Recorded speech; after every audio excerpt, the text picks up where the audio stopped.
अखिल भारतीय अंधश्रद्धा निर्मूलन समितीचे संघटक संस्थापक असलेले प्राध्यापक श्याम मानव सर हे बुद्धिप्रामाण्यवादी विचारवंत म्हणून ओळखले जातात आणि बुवा बाबा म्हात्रे यांचा भांडाफोड त्यांनी खरात बाबाच्या खूप आधी सुरू केलेला आहे आणि त्याचे सगळे दाखले तुम्हाला बुवा तेथे बाव्या या पुस्तकामध्ये वाचायला मिळतील. तर आता आपण ऐकूया प्राध्यापक श्याम मानव यांना.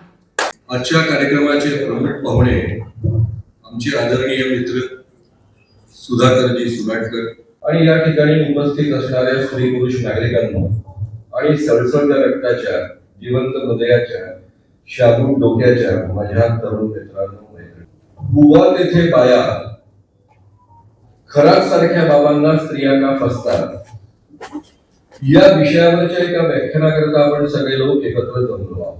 खऱ्या अर्थानं बुवा तेथे बाया, खरात सारख्या बाबांना स्त्रिया का फसतात, या विषयावर संपूर्ण महाराष्ट्रभर हा दौरा काढण्याची आम्हाला का गरज वाटली.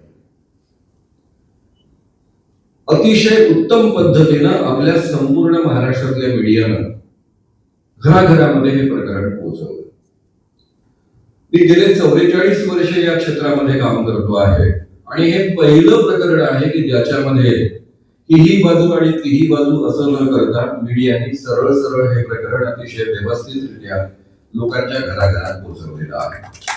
आणि त्यामुळे सगळ्याच मीडियांचं आपण जाहीररित्या अभिनंदन करूया, कारण पहिल्यांदा त्यांनी अतिशय उत्तम काम केलेलं आहे. आणि त्यामुळे हा विषय घराघरात पोहोचलेला असल्यामुळं या विषयासंबंधी इतके वर्ष आम्ही मांडणी करत आलो ती प्रकर्षाने तुमच्यापर्यंत पोहोचवणं नितांत गरजेचं असल्यामुळे या पद्धतीच्या कार्यक्रमांचं आयोजन होत आहे. ऍक्शन घेतली पोलिसांनी, त्याकरता पोलीस दलानं SIT गठीत केली. तेजस्विनी सातपुतेंसारख्या अतिशय चांगल्या अधिकारी याकरता नेमल्या. त्यांना संदीप कर्णे हे नाशिकचे जे कमिशनर आहेत त्यांनी अतिशय चांगल्या पद्धतीनं साथ दिली आणि त्यामुळं या दोन्ही अधिकाऱ्यांचं आणि त्यांच्या सगळ्या SIT टीमचं आणि पोलिसांचं सुद्धा मी जाहीररित्या अलीकडच्या काळामध्ये पोलिसांचं अभिनंदन करण्याची संधी फार कमी मिळते आणि म्हणून मी मुद्दाम आवर्जून हे अभिनंदन करतो आहे. सुधाकर सुराटकरांना मी फार जवळून काम करताना पाहिलेलं आहे. त्यांनी या चळवळीमध्ये अतिशय उत्तम पद्धतीने मदत केलेली आहे. IG लेवलचे ते अधिकारी राहिलेले आहेत आणि त्या काळामध्ये मला कधीही मोठ्या माणसांच्या, मंत्र्यांच्या, मुख्यमंत्र्यांच्या पर्यंत जाण्याची गरज पडली नाही. ज्या वेळी मी तक्रारी करायचो, माझ्या लेटर हेडवर तक्रार केली की सर्वसाधारणतः पोलीसचे जे ठाणेदार असतात ते ठाणेदार लेवलवरच ऍक्शन व्हायची. एखाद्या वेळेस कधी कधी जावं लागायचं, SP पर्यंत जावं लागायचं. पण मला आजपर्यंत आठवत नाही की एखाद्या गोष्टीबाबत जे कायद्यात बसतं, अंधश्रद्धेच्या क्षेत्रामध्ये येतं, अशा गोष्टीबाबत पोलिसांनी ऍक्शन घेत नाही म्हणून मला IG लेवल पर्यंत जावं लागलं किंवा DIG लेवल पर्यंत जावं लागलं किंवा पोलीस महासंचालकांपर्यंत जावं लागलं किंवा एखाद्या मंत्र्यांपर्यंत जावं लागलं किंवा मुख्यमंत्र्यांपर्यंत जावं लागलं. असं पूर्वी 10 वर्षापूर्वी कधीही घडलेलं नव्हतं. आता मात्र परिस्थिती बदललेली आहे आणि त्यामुळं पोलिसांना हे काम करू दिलं, SIT गठीत करून ऍक्शन करण्याची परवानगी दिली म्हणा किंवा आदेश दिला, याबद्दल मुख्यमंत्री देवेंद्र फडणवीस आणि गृहमंत्री देवेंद्र फडणवीस यांचंही सुरुवातीलाच मी जाहीररित्या अभिनंदन करतो. आता मित्रांनो, हा विषय मी विस्तारानं तुमच्या पुढ्यामध्ये मांडणार आहे. प्रामुख्याने एवढ्या मोठ्या संख्येनं स्त्रिया या पुरुषांना म्हणजे बाबांना का बळी पडतात. अनेकांच्या मनामध्ये हा संभ्रम आहे. मी मुद्दाम नावं घेत नाही. एका मोठ्या नेत्याच्या पत्नीनं असं म्हटलं की या स्त्रियांना काही डोकं नाहीये का? एवढ्या एज्युकेटेड स्त्रिया असताना ह्या लैंगिक शोषणाला कशा काय बळी पडतात. एका स्त्री चळवळीमध्ये अतिशय महत्वाचं काम करत असलेल्या एका नेत्रीनं म्हटलं की या स्त्रियांवर खरं म्हणजे खटके गुदरले पाहिजे, यांच्यामध्ये केसेस दाखल केल्या पाहिजे. कारण जे काही व्हिडिओज त्यांनी पाहिले किंवा संपूर्ण महाराष्ट्राने पाहिले त्यामध्ये त्या स्वतः संमतीनं जात आहेत असं दिसतं. आता ही जी मत आहे आपली, ती मत एवढंच सांगतं की आपला आपल्या समाजाचा अभ्यास अगदीच नाहीये. आपला समाज कसा काम करतो हे आपल्याला माहित नाही. आणि म्हणून तो विषय मला तुमच्यापर्यंत अतिशय विस्ताराने पोहोचवायचा आहे. त्याआधी बागेश्वर धाम बाबा धीरेंद्र कृष्ण महाराज याला आपण 80 लाखाचं पारितोषिक देण्याचं आव्हान दिलंय किंवा सगळ्यांपर्यंत पोहोचलेला आहे. बेसिकली तो 2023 मध्ये जानेवारीमध्ये नागपूरमध्ये आला होता. त्यावेळेस त्यांनी दिव्य दरबार भरवला होता. त्याच्या रामकथेला विरोध नाही. एकेकाळी मीही रामायण महाभारतातल्या कथा मुलांना सांगायचे. ते आपल्या सगळ्यांच्याच दोन्ही ग्रंथ आपल्या प्रेमाचे विषय आहेत. त्यांनी रामकथा सांगावी पण त्यामध्ये तो दिव्य दरबार भरवतो आणि या दिव्य दरबारमध्ये अनेक प्रकारचे दावे करतो. पहिला दावा त्याचा असतो की त्याला आपोआप लोकांच्या समस्या कळतात. आपको पेट की बीमारी है, आपको दिमाग की बीमारी है, इसके लिए ऐसा करो वैसा करो, आपको भूत लगा है, आपको भूत लगाया है आपके अमुक अमुक रिश्तेदार ने, आपको जादू टोना किया है, टोटका किया है आपके चाची ने. या पद्धतीच्या तो सगळ्या गोष्टी सांगतो. हे दोन्ही प्रकारे या पद्धतीनं सांगणं हे कायद्यांचं उल्लंघन आहे. ज्याला डॉक्टरची डिग्री नाही अशा कोणत्याही माणसानं केवळ रोगांचं निदान करणं किंवा रोगांचे उपचार सांगणं हा कायद्याने गुन्हा आहे. प्रत्यक्ष करणं तर गुन्हा आहेच आहे. हा कॉग्निटिबल ऑफेन्स आहे. Drugs and magic remedies act 1954 असं त्याला म्हणतात. त्या कायद्याचा अतिशय मोठ्या प्रमाणावर संपूर्ण महाराष्ट्रात आपण उपयोग केलेला आहे आजपर्यंत आणि त्यापोटी शेकडो लोकांना आपण जेलमध्ये पाठवलेला आहे. आता मित्रांनो हे असं घडत असताना दुसरा आणखी कायदा महाराष्ट्रामध्ये 2013 मध्ये निर्माण झाला. त्याला आपण जादूटोणा विरोधी कायदा म्हणतो. सुराटकरांसारखे, पी.के. चौधरींकर सारखे ते मोठे पोलीस अधिकारी, इव्हन सुरेश खोपडेंसारखे मोठे पोलीस अधिकारी अतिशय मोठ्या प्रमाणावर या कामामध्ये इन्व्हॉल्व झालेले आणि त्यांनाही असं वाटायचं की कायदा आणखी काही कडक असला पाहिजे. त्यांच्याकडनं सूचना यायला लागल्या आणि त्यानंतर पुढच्या प्रोसेस मधला हा कायदा बनलेला आहे. आता मित्रांनो एवढा कडक कायदा आहे आणि हा कडक कायदा असताना या कायद्यांचं उल्लंघन वारंवार हा बाबा करतो आहे. या कायद्यानुसार या कायद्यामधलं अनुसूचीमधलं 6वं कलम आहे की एखादी व्यक्ती भूत लावते, एखादी व्यक्ती जादूटोणा करते, करणी करते असं म्हणणं इट्सेल्फ कायद्याने गुन्हा आहे. नुसतं म्हणणं हा कायद्याने गुन्हा आहे. त्याकरता मिनिमम शिक्षा 6 महिन्यांपासून तर 7 वर्षापर्यंत कारावासाची शिक्षा आहे. प्लस 5,000 पासून 50,000 रुपयापर्यंत दंड आहे. हा कॉग्निटिबल ऑफेन्स आहे. म्हणजे पोलिसांना गुन्हा दाखल करावाच लागतो. जर हे बोललेलं सत्य आहे, हे पोलिसांना पटलं तर गुन्हा दाखल करावाच लागतो. आणि त्यानंतर हा कॉग्निटिबल ऑफेन्स असला तरी नॉन पेलेबल आहे. त्यामुळे कोर्टामधनं बेल घ्यावी. आता स्वतः धीरेंद्र कृष्ण महाराजांचा हा जो दिव्य दरबार आहे त्या दिव्य दरबाराची व्हिडिओ त्यांनीच प्रसिद्ध केलेला. त्यामध्ये सरळ कायद्यांचं उल्लंघन करतायत हे दिसतं. अमुकाने करणी केली, जादूटोणा केला, टोटका केला, भूत लावलं असं तो सांगतो हे दिसतं. या कायद्यानुसार लोकांच्या मनामध्ये भीती निर्माण करणं हाही कायद्याने गुन्हा आहे. ते 8वं कलम आहे अनुसूचीमध्ये. या कायद्यानुसार दुसऱ्या कलमानुसार एखादी व्यक्ती चमत्काराचा प्रयोग प्रदर्शित करत असेल, त्यापासून आर्थिक प्राप्ती करत असेल तोही कायद्याने गुन्हा आहे. हा चिठ्ठीच्या नावाखाली मी आपोआप कसं ओळखतो? मुझे पहले पता था क्या, कोई आपसे मिला क्या आपसे पहले, आपका नाम ये है, आपके पिताजी का नाम ये है, आपका सरनेम ये है, असं तो जाहीर कर सांग. मुझे मोबाइल नंबर भी आपका पता है, असे तो जाहीर कर सांग. आपके घर में कौन से अलमारी में, कौन से रूम में क्या चीज रखी है असं पण तो या दिव्य दरबारामध्ये सांगतो. म्हणजे त्याच्याजवळ दिव्य शक्ती आहे, दिव्य दरबार आहे, दिव्य शक्ती आहे आणि दिव्य दृष्टी आहे असे तो दावे जाहीररित्या या सगळ्या त्याच्या ज्याला तो दिव्य दरबार म्हणतो त्यामध्ये करत असतो. हे सर्वतः कायद्यांचं उल्लंघन आहे. कारण हा चमत्काराचा प्रयोग प्रदर्शित करणं आहे आणि मोठ्या प्रमाणावर देणग्या घेतो, त्यामुळे त्यातनं आर्थिक प्राप्ती होते आणि म्हणून अनुसूचीमधलं दुसरंही कलम लागू होतं. म्हणजे एकाच कायद्यामधल्या अनेक ठिकाणी तो उल्लंघन करत असताना आमचे मुख्यमंत्री त्यावेळेसचे उपमुख्यमंत्री आणि गृहमंत्री देवेंद्र फडणवीस 2023 मध्ये त्यांच्या दरबारामध्ये या दिव्य दरबारामध्ये पाया पडायला गेले. हा जादूटोणा विरोधी कायदा जो तयार झालेला आहे त्याचा प्रत्येक शब्द अंतिम शब्द मी फायनल केलेला आहे. सगळ्या महाराष्ट्रातल्या नेत्यांना तो कायदा पटवलेला आहे. जोपर्यंत सर्वांनी एकमताने जर या कायद्याला समर्थन दिलं नसतं तर महाराष्ट्रामध्ये हा कायदा कधीच संमत झाला नसता. उद्धवजी ठाकरेंना हा कायदा नीट त्यांच्यापर्यंत पोहोचवता खरं म्हणजे आधी वेळ अर्ध्या तासाची ठरली होती, 2.5 तास वेळ लागला. त्यानंतर ते म्हणाले हा माझ्या वडिलांच्या विचारात आजोबांच्या विचारांचा म्हणजे प्रबोधनकर ठाकरेंच्या विचारांचा कायदा आहे, त्याला आपण एकमताने संमत केलं पाहिजे. आणि त्यानंतर कीर्तनकरांपासून सगळ्यांचं मत वळवण्याचं काम त्यांनी केलं. सुरुवातीला या कायद्याचा जेव्हा ऑर्डिनन्स निघाला दाभोळकरांच्या मर्डरनंतर, त्या ऑर्डिनन्स बाबत देवेंद्र फडणवीस भाजपचे जे अध्यक्ष होते त्यांनी या कायद्याला विरोध केला. तशी एक मुलाखत एका टीव्हीला दिली. त्यानंतर मी हा कायदा त्यांच्यापर्यंत त्या बारकाव्यांसह पोहोचवल्यानंतर त्यांनी या कायद्याला समर्थन दिलं आणि एक मतानं बीजेपीने याला समर्थन दिलं. शिवसेना त्यावेळेस एकच होती, उद्धव ठाकरेच प्रमुख होते, पक्षप्रमुख, त्यांनी याला समर्थन दिलं. राज ठाकरेंनी समर्थन दिलं. आरपीआयच्या सगळ्या गटांनी समर्थन दिलं. राष्ट्रवादी आणि काँग्रेसच्या लोकांमध्ये ज्यांच्या मनामध्ये संभ्रम होते त्या सगळ्यांना भेटून त्यांचे संभ्रम दूर करण्यामध्ये या कायद्यामध्ये आपण यशस्वी ठरलो आणि म्हणून त्या सगळ्यांच्या एकमताने हा कायदा संमत झाला.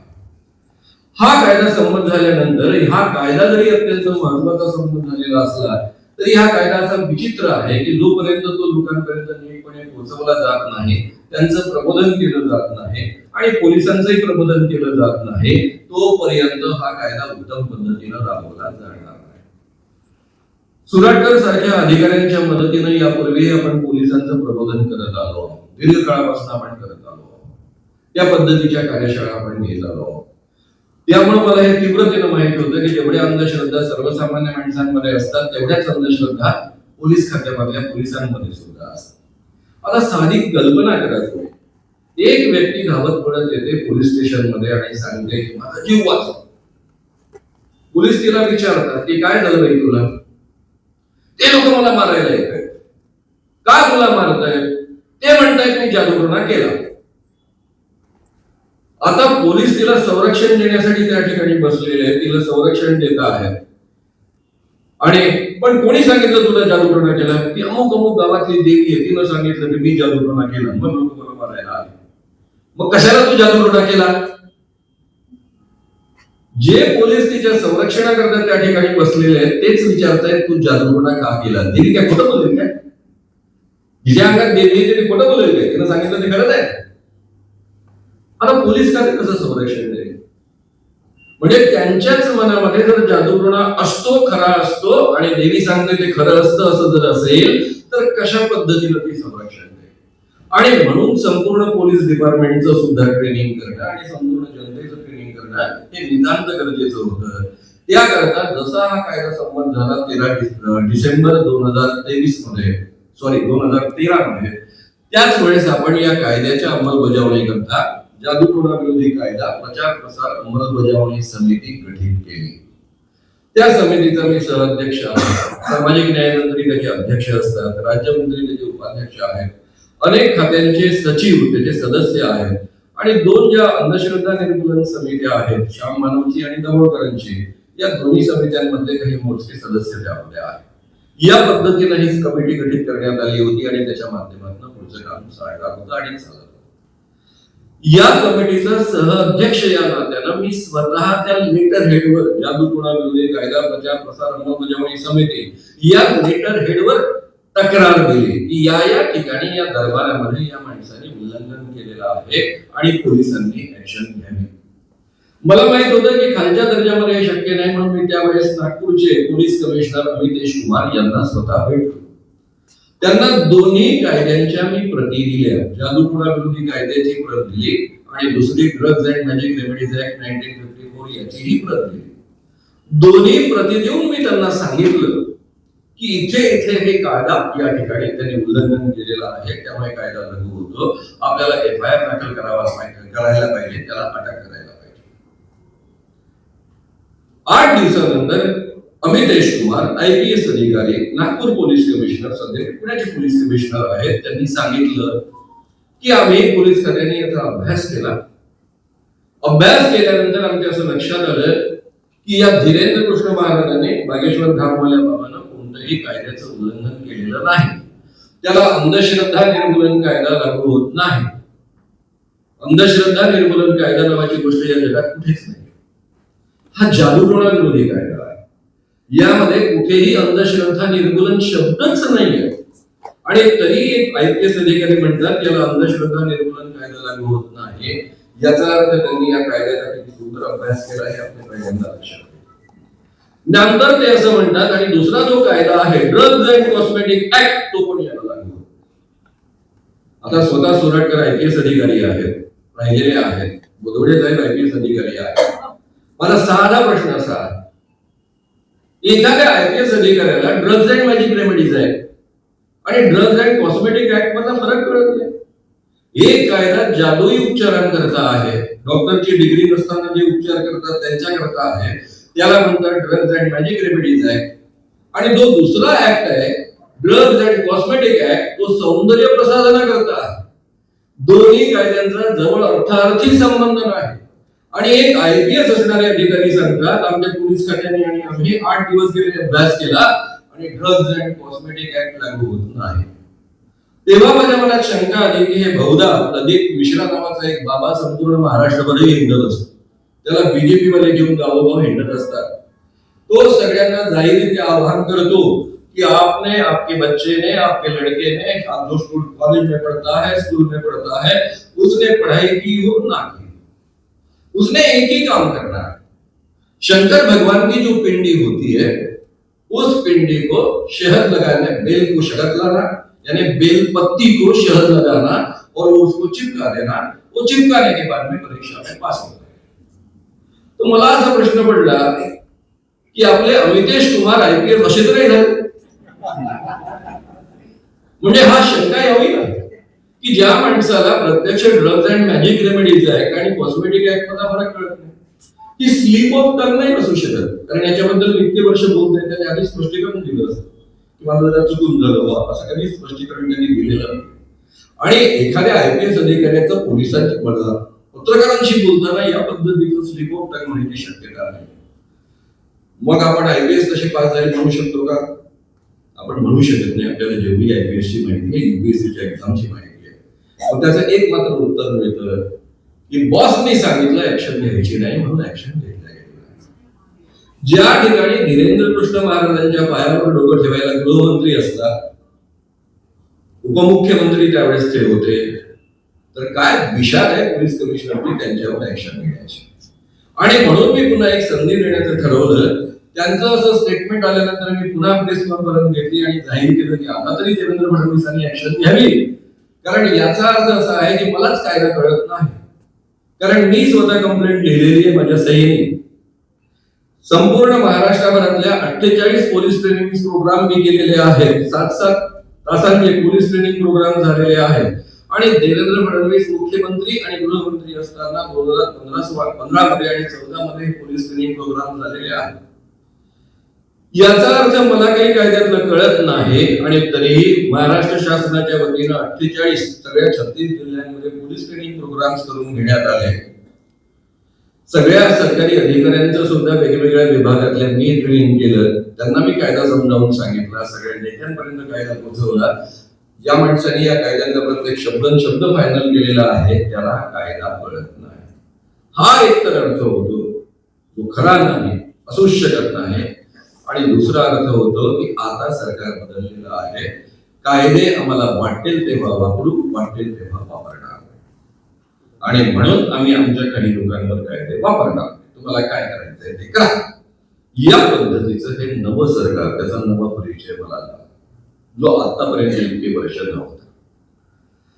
म्हणून मग आम्ही अखिल भारतीय अंधश्रद्धा निर्मूलन समितीच्या वतीनं त्याला की बाबा तू दिव्य दरबारामध्ये दावे करतो ना, आम्ही तुझ्या पुढ्यामध्ये ऐन वेळेल. कारण या पद्धतीची माहिती मिळून कशी सांगितली जाते याचं मला उत्तम ज्ञान आहे. त्या पद्धतीचे 4 बाबा मी कुठे एक्सपोज केलेले आहेत. तुझ्या दिव्य दरबारामध्ये येऊन ते स्रोत आम्ही थांबवू शकत नाही, कारण तुला आधीच माहिती असते, त्याच्या आधारावर तू सांग. तुझ्यापर्यंत आधी माहिती पोहोचू नये म्हणून आम्ही ऐन वेळी 10 माणसं तुझ्या पुढ्यामध्ये घेऊ. नागपूरच्या पत्रकार संघासमोर हा कार्यक्रम होईल. त्या ठिकाणी ही 10 माणसं पाहिल्यानंतर त्यांचं नाव, त्यांच्या वडिलांचं नाव, त्यांचं आडनाव आणि त्यासोबतच त्यांचा टेलिफोन नंबर तुला सांगायचा, त्यांचं वय तुला सांगायचं, कारण वय पण थोडंसं तुला दावा आहे. या गोष्टी आणि त्याशिवाय बाजूच्या रूम मध्ये आम्ही 10 वस्तू ठेवू. तुझ्या दिव्य शक्तीनं, दिव्य दृष्टीनं त्या ठिकाणी तू जायचं, पाहून यायचं. या 10 वस्तू सांगायच्या. आता हा म्हणतो बागेश्वर धाम त्याच्यावर प्रसन्न आहे, बागेश्वरजी त्याच्यावर प्रसन्न आहे, म्हणजे हनुमानजी त्याच्यावर प्रसन्न आहे, हनुमानजीनेच त्याला ही शक्ती दिलेली आहे. याचं 100% उत्तर करेक्ट पाहिजे, तरी आपण त्याला 10% सोडले. 2 वेळा ही प्रक्रिया पार पडली जाईल आणि दोन्ही वेळेस जर तू 90% करेक्ट सांगितलं तर तुला सरळ सरळ आमचं 30 लाखांचं पारितोषिक मिळेल, असं 2023 मध्ये सांगितलं होतं. आणि मित्रांनो, आता तो पुन्हा आला, त्यावेळेस पुन्हा हे पारितोषिक आम्ही रिपीट केलं, पत्र परिषद घेऊन हे सांगितलं, वारंवार सांगितलं, सगळ्या ठिकाणी सांगितलं, त्याला हे पत्र पुन्हा पाठवलं. म्हणजे आमचं जे पत्र आहे आव्हानाचं ते त्याला पाठवलं. पहिल्यांदा पाठवलं ते त्याच्या संस्थेकडनं परत आलं, त्यांनी ते स्वीकारलं नाही, पुन्हा दुसऱ्यांदा आता पाठवलं. पण यावेळेस फक्त प्राइस बदललेली आहे. त्यावेळेस 30 लाखाचं पारितोषिक होतं, आता ते 80 लाखाचं झालं. आता तुमच्या मुळे असा प्रश्न आहे की मधल्यात केवळ 3 वर्षामध्ये पैसे कसे वाढले? मी जे YouTube चॅनल चालवतो आणि पर्सनॅलिटी डेव्हलपमेंटचे वर्कशॉप चालवतो, त्यातल्या एका विद्यार्थ्याने, एक कंपनीची मालकी असणाऱ्या विद्यार्थ्याने मला देणगी द्यायचं इच्छा व्यक्त केली. आणि पाहता पाहता तिला मी म्हटलं की तुला ठीक आहे, जर देणगी द्यायची तर माझ्या संस्थेच्या या कामाकरता देशील का, बक्षिसाकरता? ती हो म्हणाली आणि मग तिने 50 लाखाची ती देणगी दिली. त्यामुळे मित्रांनो ही रक्कम 80 लाखापर्यंत पोहोचलेली आहे आणि ती आपल्याला आता 1 कोटीपर्यंत न्यायची आहे अलीकडच्या काळामध्ये. त्यामध्ये तुमचा सगळ्यांचा सहभाग नितांत गरजेचा आहे. त्याकरता ठिकठिकाणी QR कोड्स लावले आहेत, यांनी तुम्हाला सांगितलेलं आहे, माझ्या इतर सहकार्यांनी तुम्हाला सांगितलेलं आहे. तुम्हाला जमेल तेवढी मदत या कामाकरता करा. आता मित्रांनो, हा संपूर्ण भाग मी तुमच्या पुढ्यामध्ये मांडत असताना फक्त हा माणूस कोण आहे, धीरेंद्र कृष्ण महाराज याला घेऊन देवेंद्र फडणवीसांसारखी माणसं गावोगाव भेटत असतात. हा माणूस 3 वर्षापूर्वी असं बोलला होता. काय बोलला होता की आपले तुकाराम महाराज जे आहेत ते एवढे मोठे संत का झाले? कारण त्यांनी संपूर्ण प्रेमाची आपली ऊर्जा भक्तीमध्ये ओतली. त्याचं कारण त्यांची बायको त्यांना रोज मारते, मारहाण करते. तुकाराम महाराजांना त्यांची बायको रोज मारहाण करते आणि त्यामुळे ते आपल्या बायकोवर प्रेम करत नाही. त्यांनी सगळं प्रेम ईश्वरासंबंधी केलं, ईश्वरावर केलं आणि त्यामुळे ते मोठे संत झाले. तर तुकाराम महाराज रोज मार खातात. अरे एवढा क्रांतिकारक संत, त्यावेळेसची संपूर्ण समाज व्यवस्था उलटून टाकण्याची क्षमता असणारा हा संत, वेदांचा अर्थ तो आम्हासाठी ठावा असं ठणकावून सांगणारे तुकाराम महाराज, एवढ्या मोठ्या प्रमाणावर अंधश्रद्धा निर्मूलन करणारे तुकाराम महाराज, त्यावेळेसच्या चातुर्वर्ण्याविरुद्ध जसं सुरुवातीला सुरुवात केली त्या पद्धतीने चातुर्वर्ण्याविरुद्ध तब्बल ताकदीची लढाई देणारे तुकाराम महाराज आणि कदाचित म्हणून त्यांचा खून झाला असावा, अशा एका क्रांतिकारक आणि अत्यंत विद्रोही असणाऱ्या माणसाबद्दल असे उद्गार या माणसाने काढले. म्हणजे त्याचं नॉलेज किती आहे आपल्या लक्षात. अलीकडच्या काळामध्ये त्यांनी आणखी दुसरे उद्गार काढले शिवाजी महाराजांविषयी. त्यांनी काय सांगितलं ते फार मस्त आहे आणि त्याच्या मागचं षडयंत्र तुम्हाला समजावून सांगायचं आहे, म्हणून ते जरा नीटपणे सांगतो. हा काय म्हणाला धीरेंद्र कृष्ण महाराज, शिवाजी महाराज रामदास स्वामी जी के आगे जाए। आगे जाने के बाद उनको बोलने लगे कि महाराज मैंने आपकी आज्ञा के अनुसार आज तक मैंने बहुत लड़ाइयां की, बहुत सी जीती, सभी जीती। आपकी आज्ञा के अनुसार मैंने सब काम किया, आपकी कृपा से बहुत सी लड़ाइयां मैंने जीती, लेकिन अब मैं थक गया हूं, मैं बहुत हार गया, अब मैं लड़ना नहीं चाहता। ये जो राजपाट है ये भी आप संभालिए और आगे की लड़ाइयां भी आप संभालिए। ये जो मेरा मुकुट है, ऐसा उन्होंने मुकुट निकाला, रामदास स्वामी के पैरों पर रखा और बोले अब इसको आप संभालो। रामदास स्वामी हंसे और बोले तुम मुझे गुरु मानते हो? जी महाराज आप ही के कारण सब कुछ है।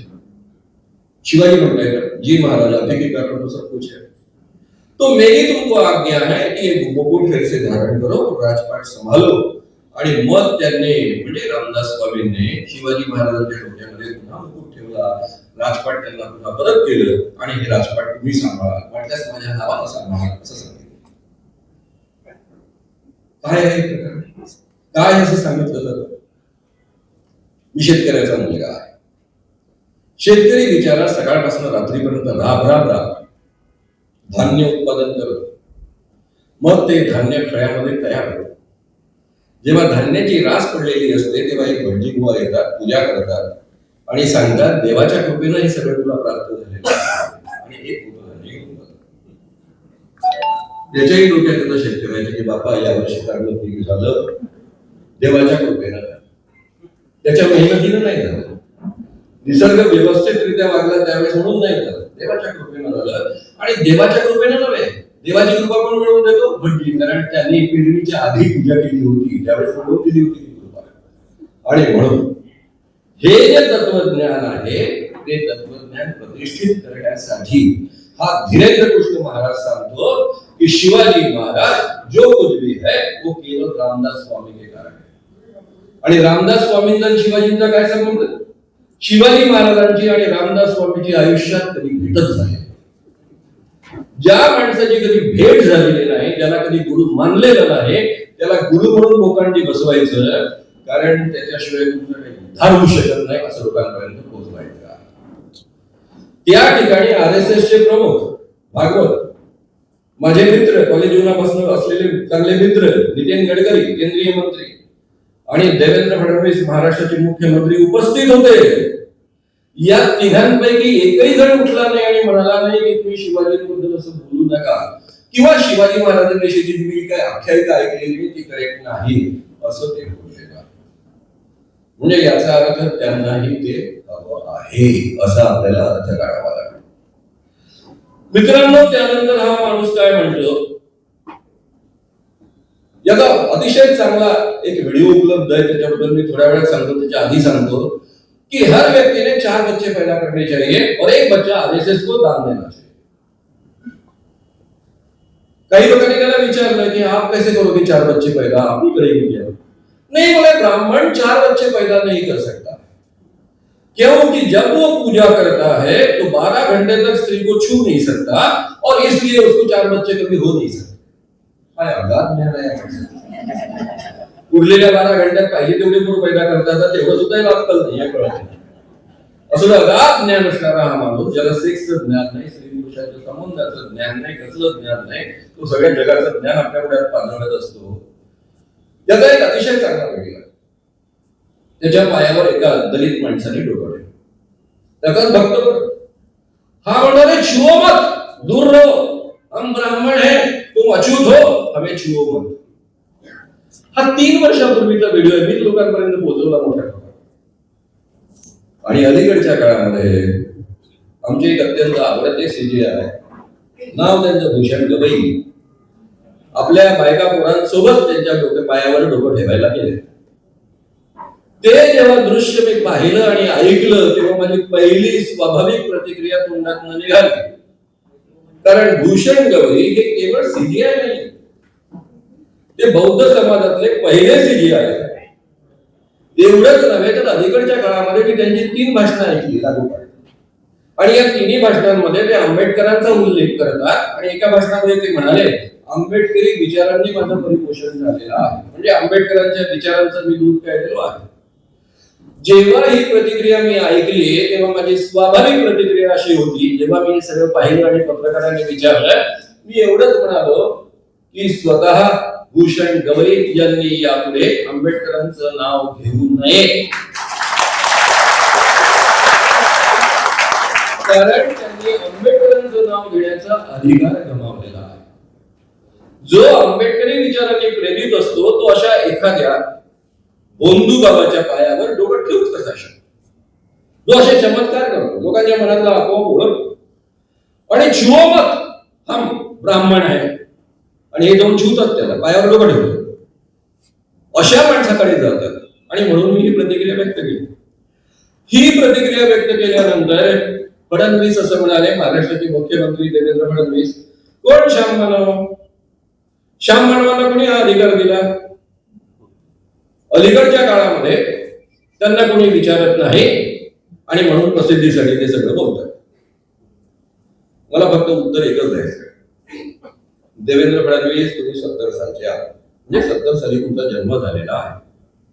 तुमचे वडील माझे चांगले मित्र होते, त्यांच्यासोबत जनता पार्टीमध्ये मी प्रचार केलेला आहे, तेव्हाही मी प्रसिद्ध होतो वक्ता म्हणून. तुमचं तरुण भारत, RSS मुखपत्र असणारं तरुण भारत, तिथे 4 वर्ष मी काम केलं. माझा कॉलम अतिशय लोकप्रिय होता. जेव्हा मी व्याख्यानाकरता कोणत्या गावामध्ये जायचो विदर्भातल्या 11 जिल्ह्यांमध्ये, तेव्हा लोक मला केवळ पाहायला यायचे की हा लेखक ज्याचा आपण नेहमी ऐकतो, त्याचा चेहरा आपल्याला माहित नाही, वास्तव तो कोण आहे. त्यानंतर मी मनोहरमध्ये आलो, किर्लोस्कर प्रेसला, अख्खा महाराष्ट्र मला ओळखायला लागला. ज्या काळामध्ये तुम्ही शाळेमध्ये चड्डी घालून जात होता, त्या काळामध्ये अख्खा महाराष्ट्र मला ओळखत होता. प्रसिद्धीचा ठिकाण बोलवलं नाही पाहिजे. तुम्हाला तुमची मतं व्यक्त करण्याचा अधिकार आहे, मला माझी मतं व्यक्त करण्याचा अधिकार आहे. सन्मान देऊन बोललं पाहिजे. सुसंस्कृत माणसं आहोत. त्यामुळे मित्रांनो, मला एवढंच या ठिकाणी सांगायचं आहे. आता मी तुमच्या पुढ्यामध्ये दुसऱ्या एका मुद्द्यावर येणार, म्हणजे आपल्या डायरेक्ट मधल्या काळामध्ये एक अतिशय अप्रिय घटना घडलेली आहे. ती म्हणजे विकास लवंडे हे अतिशय मोठे प्रवचनकार, एवढंच नव्हे तर चांगले वक्ते आहेत. त्याशिवाय हे राष्ट्रवादी काँग्रेस शरद पवार गटाचे सरचिटणीस सुद्धा आहे. यांनी मोठे वक्तव्य केलं होतं आणि काही लोकांची नावं प्रसिद्ध केली होती की वारकरी संप्रदायामध्ये काही घुसखोर घुसलेले आहेत. आणि त्याची प्रतिक्रिया म्हणून हा संग्राम भंडारे नावाचा स्वतःला कीर्तनकार बनवणारा, वारकरी संप्रदायाचा स्वतःला हस्तक बनवणारा, याने त्यांच्या अंगावर शाई उलाढली, त्यांचा अपमान केला. ही शाई त्यांच्या अंगावर जी टाकली आणि त्यांचा अपमान केला, त्या घटनेचा आपण जाहीररित्या निषेध करूया. जर तुम्हाला विकास लवंडे यांचं मत मान्य नाही, ज्या लोकांची नावं फोटोसह त्यांनी छापली त्या लोकांची नावं बदनाम होतात असं तुम्हाला वाटतं, तुम्हाला 2 पर्याय आहेत. जसं आता देवेंद्र फडणवीस माझ्याबद्दल काही बोलले तर मी उत्तर दिलं नाही. मी काही त्यांना शिव्या देत बसलो नाही किंवा त्यांच्या अंगावर काही टाकण्याचा प्रयत्नही केला नाही. त्याच पद्धतीनं असं उत्तर द्यायला पाहिजे. नाही तर कोर्ट आहे ओपन की आमची नाहक बदनामी केली म्हणून कोर्टात जायला पाहिजे. 2 पैकी काहीतरी करायला पाहिजे. जास्तीत जास्त तुम्हाला लोकशाही मार्गाने निषेध व्यक्त करायचा असेल तर जिथे विकास लवांडे यांचं व्याख्यान सुरू असेल किंवा प्रवचन सुरू असेल त्या ठिकाणी निदर्शनं करायची. हा कोणताही मार्ग तुम्ही वापरला असता तर मी जाहीररित्या तुमचा निषेध नसता. पण वारकरी संप्रदायामध्ये घुसखोरी झालेली आहे ही 100% वस्तुस्थिती आहे. याचा अनुभव मी प्रत्यक्ष घेतलेला आहे. त्याचं उदाहरण तुम्हाला मी सांगतो. 2005 मध्ये जेव्हा मी कायद्याकरता प्रयत्न करत होतो तेव्हा अनेक हिंदुत्ववादी संघटनांचे आणि कीर्तनकारांचे मोर्चे मंत्रालयात यायचे. त्यावेळेस माझे सामाजिक न्यायमंत्री चंद्रकांतजी हांडोरे त्यांना समजावून सांगण्याचं काम माझ्यावर सोपवायचे. हा कायद्यातले बारकावे त्यांना समजावून सांग. तेव्हापासून एका माणसाचा मला फोन यायचा, कारण मी अनेक लोकांना कन्व्हिन्स करत जायचो. आणि त्या फोनची सुरुवात झाल्यानंतर खरं म्हणजे अशी खूप फोन यायचे वारकरी संप्रदायाच्या लोकांचे. आणि सुरुवात अशी असायची, भडव्या मानवा सुरुवात. तसा फोन घेतला, हॅलो कोण बोलतंय? मानव बोलतोय ना? हा. अरे भडव्या मानवा, तुझी माय किती मुसलमानांसोबत झोपली रे. ही सुरुवात. पण असे फोन बरेच यायचे. म्हणजे या फोनकडे माझं विशेष लक्ष गेलं कारण म्हातारा आवाज दिसला, जरा कापरा आवाज दिसला. म्हणून मी त्यांना विचारलं तुमचं नाव काय? मी साखरे महाराज आश्रमातून बोलतो आहे. माझी समजूत झाली साखरे महाराज असं बोलताय. मी माझ्या काही सहकार्यांसह आळंदीला आळंदी आश्रमातून आळंदीला डायरेक्ट भेटायला गेलो. साखरे महाराजांकडे गेलो. त्यांना फार आश्चर्य वाटलं. ते म्हणाले, त्यावेळेस काही मला पोलीस सिक्युरिटी नव्हती, मी 2005 ची गोष्ट सांगतो. ते एकदम म्हणाले की तुम्ही एकदम कसे काय मला भेटायला आला? मी तुम्हाला चांगला ओळखतो, मी कसं काय तुम्हाला असं बोलेल? त्यांना रेकॉर्डिंग ऐकवलं. त्यावेळेस ते म्हणाले की हा कदाचित माझ्या एरियामध्ये म्हणजे माझ्या आश्रमाच्या प्रिमायसेस मध्ये एका ठिकाणी कोपऱ्यामध्ये एक माणूस राहतो, वक्ते त्यांचं नाव आहे ते असतं. मी त्या वक्ते नावाच्या माणसाला भेटायला गेलो. 70च्या वरच्या वय त्यावेळेस त्यांचं होतं. मग त्यांच्याशी मी संवाद साधण्याचा प्रयत्न केला. म्हणजे तुम्ही इतक्या मला घाणेरड्या शिव्या देतात तरी मी मला भेटायला हवंय, कायदा समजावून सांगायला हवंय. त्यांनी त्यांचे सगळे वाचले चेले चपाटे गोळा केले आणि त्या सगळ्या पुढ्यामध्ये मी तो कायदा समजावून सांगतो आहे. हा कायदा समजावून सांगत असताना त्यांचा दर ते मुसलमान ते मुसलमान. आणि मी समारोप असा केला, म्हणजे ठीक आहे, मी तुम्हाला कायद्यातले सगळे बारकावे समजावून सांगितलेले आहेत, 11वं कलमही समजावून सांगितलेलं आहे, जे शंकरखंडातलं लागू झालं. हे सगळं सांगितल्यानंतर तुम्ही म्हणता आहात की जोपर्यंत या देशामध्ये मुस्लिम आहे तोपर्यंत हिंदूंबद्दल काहीच बोलायचं नाही. याचा अर्थ जोपर्यंत या देशामध्ये एकही मुसलमान जिवंत आहे तोपर्यंत प्रत्येक हिंदूंनी आपल्या बायका बाबांकडे पाठवायच्या, स्वतःचं प्रचंड मोठ्या प्रमाणावर शोषण होऊ द्यायचं, जे बाबा असे असतात फसवणारे त्यांची पूजा करत राहायची, वरून त्यांना प्रतिष्ठा देत राहायची, असं तुमचं म्हणणं आहे. तोपर्यंत तुम्ही कायदाही करू नये, त्या पद्धतीचं कामही करू नये. तुम्ही मला बदनाम करता, मला बदनाम नाही करत, तुम्ही जे म्हणता ते सगळं मी रेकॉर्ड केलेलं आहे, त्याच्याशिवाय दुसरं काही म्हटलेलं नाही.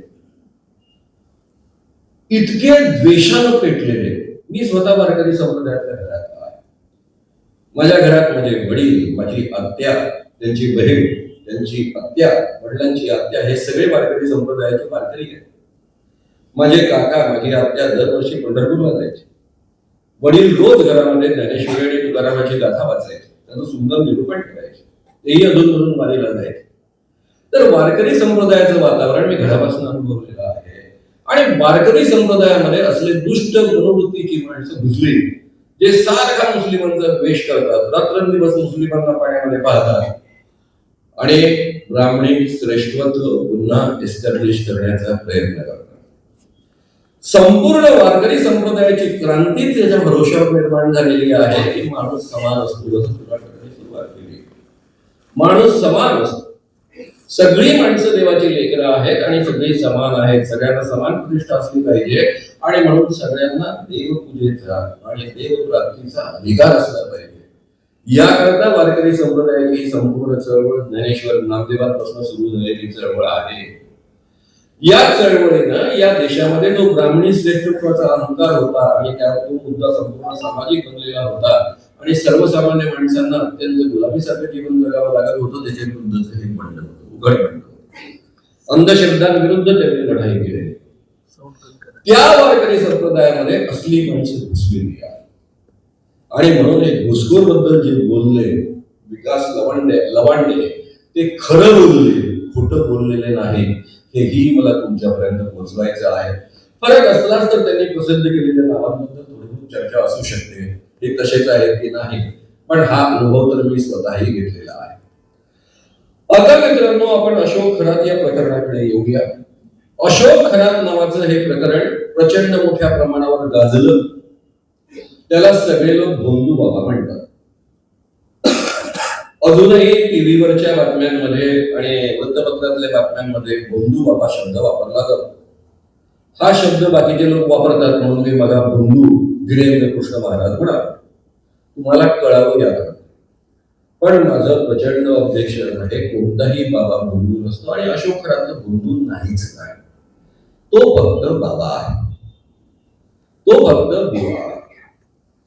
जो बाबा असतो, जो बुवा असतो, म्हणजे जो दावा करतो की माझ्यामध्ये आध्यात्मिक शक्ती आहे, दैवी शक्ती आहे, तुमच्यावर उपकार करण्याची शक्ती आहे, तुम्हाला देवाची कृपा मिळवून देण्याची शक्ती आहे, किंवा मी देवाचा अवतार आहे, किंवा देव माझ्यावर प्रसन्न आहे, देव माझ्याशी बोलतो, हे सगळेच्या सगळे बुवा आणि बाबा बदमाशच असतात, भोंदूच असतात. भोंदू बाबा वेगळा, भोंदू बाबा वेगळा आणि दुसरा चांगला बाबा असा नसतो. हे सगळ्यात पहिले डोक्यामध्ये फिट करा. मला एक सांगा, ज्याला समाजाचं भलं करायचं तो ज्ञानेश्वरांसारखं काम करेल, तुकारामांसारखं काम करेल, गाडगे महाराजांसारखं आणि तुकडोजी महाराजांसारखं अलीकडच्या काळात ज्यांनी काम केलं ते करतील, विनोबांसारखं काम करेल. ही सगळीच माणसं आध्यात्मिक होती. ते कशाला स्वतःमध्ये दैवी शक्ती असं सांगेल. विनोबांच्या आश्रमात मी वाढलो आहे, माझे वडील त्यांच्या एकीकडे सेक्रेटरी होते. एवढा मोठा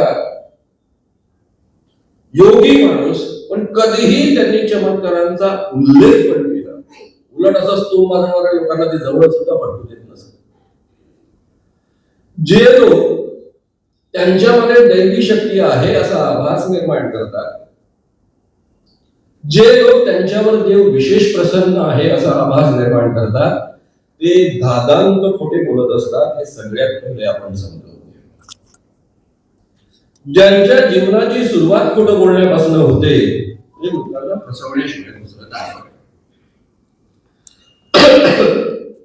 आता मित्रांनो, आपण काही गोष्टी समजून घेऊ. याला कॅप्टन अशोक खरात असं म्हटलं जायचं.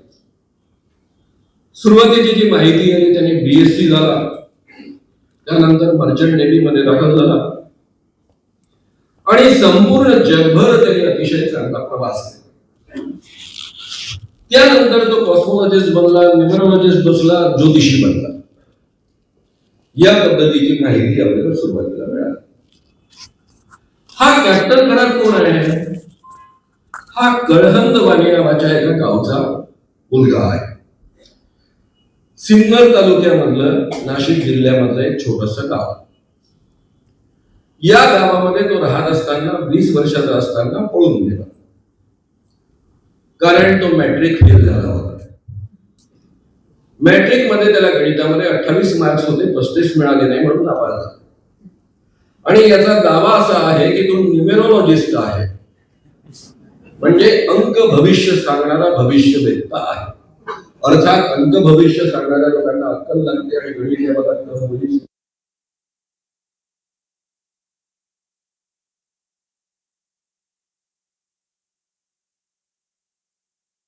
त्यामुळे न्यूमेरॉलॉजी सुद्धा धोपक आहे, लोकांना फसवण्याचा एक भाग आहे. ज्योतिषी या जगामध्ये कोणीही नसतो, कोणालाही करेक्ट भविष्य सांगता येत नाही. त्याच्याकरता 80 लाखाचं पारितोषिक आहे. आम्ही तुम्हाला 10 पत्रिका देऊ, 90% करेक्ट दोनदा सांगा आणि 80 लाख रुपयाचं पारितोषिक घेऊन जा. मी गेले 44 वर्ष ही ऑफर टाकतोय. सुरुवातीला 1 लाख होतं, फक्त एवढाच फरक आहे. त्यामुळे ज्योतिष असेल किंवा या पद्धतीचं ज्याला आपण म्हणतो न्यूमेरॉलॉजिस्ट असेल, स्वतःला तो तांत्रिक सुद्धा म्हणतो, हा माणूस साधा गणिताचा मॅट्रिकचा पेपर सुद्धा पास करू शकला नाही. त्याला या कळहंदवाडीचे लोक काय म्हणतात? ते म्हणतात आम्ही त्याला ओळखतो दुसऱ्या कारणासाठी. तो जेव्हा आमच्या गावात राहत होता तेव्हा तो कोंबडी चोर म्हणून प्रसिद्ध होता. लोकांच्या कोंबड्या तो चोरायचा, याकरता तो प्रसिद्ध होता.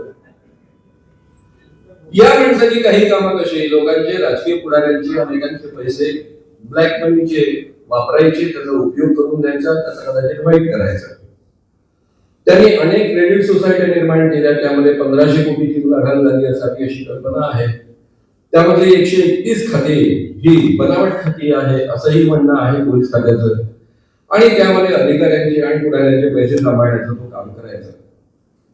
एवढंच नव्हे तर हा याची एक थर्ड इन्कम टॅक्स एजन्सी करा, म्हणजे इन्कम टॅक्स ऑफिसर म्हणून तो काही लोकांना पाठवतो, रेड घालतो आणि मग समोरच्या व्यक्तीला ब्लॅकमेल करतो. याबद्दलही मत व्यक्त झालेली आहे, याबद्दलही माहिती बाहेर आलेली आहे. हा आपला समाज, हे जरा नीट समजून. आता मित्रांनो, हा विधीचाच भाग आहे, धार्मिक विधीचाच भाग आहे असं तो ठणकावून का सांगू शकतो? इकडे मला तुमचं लक्ष वेधून घ्यायचं आहे. अनुषंगिक काही 1-2 गोष्टी आहेत, त्या फक्त बोलून मी आता पुढे. पत्रकार दत्ता खेमकर या माणसाने, या पत्रकाराने न्यूज दिली होती. आपल्या महिला आयोगाच्या अध्यक्षा रुपाली चाकणकर यांनी त्याला धमकीचा फोन केला. असं कसं तो प्रसिद्ध करतो? म्हणजे एका स्त्रीचं या पद्धतीचं शोषण केलं गेलं ही बातमी आली आणि महिला आयोगाच्या अध्यक्षा रुपाली चाकणकर त्यांना फोन करतात आणि असं कसं करतो म्हणून त्याला धमकी देतो. हे तुमच्या मी लक्षात का आणून दिलं? कारण जादूटोणाविरोधी कायदा अतिशय कडक आहे. त्या कायद्यामध्ये ज्या गोष्टी प्रतिबंधित केलेल्या आहेत त्याचा प्रचार आणि प्रसार करणं हा सुद्धा कायद्याने गुन्हा आहे. आणि अप्रत्यक्ष सहाय्य करणं, प्रत्यक्ष किंवा अप्रत्यक्ष सहाय्य करणं हा सुद्धा कायद्याने इक्वल गुन्हा आहे आणि त्याकरता शिक्षा 6 महिन्यापासून 7 वर्षाचीच आहे.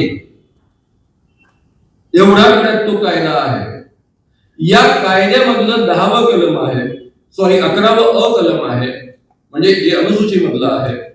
एखादा व्यक्ती मी भगवान कृष्णाचा अवतार आहे, भगवान शंकराचा अवतार आहे किंवा माझ्यामध्ये दैवी शक्ती आहे असं म्हणून जर कोणत्या स्त्रीसोबत संबंध ठेवत असेल तर तो कायद्याने गुन्हा आहे. त्याला हा कायदा लागू होतो. त्या स्त्रीची संमती असो नसो, तिच्यावरचा तो बलात्कार आहे किंवा ती संमतीनं स्वतःहून तयार झाली, याला काहीही वेगळा अर्थ नाही. याने माझ्यामध्ये दैवी शक्ती आहे, मी भगवान कृष्णाचा अवतार आहे, शंकराचा अवतार आहे किंवा आणखी कशाचा अवतार आहे असं सांगून संबंध ठेवणं इसेल कायद्याने गुन्हा ठरवलेला आहे.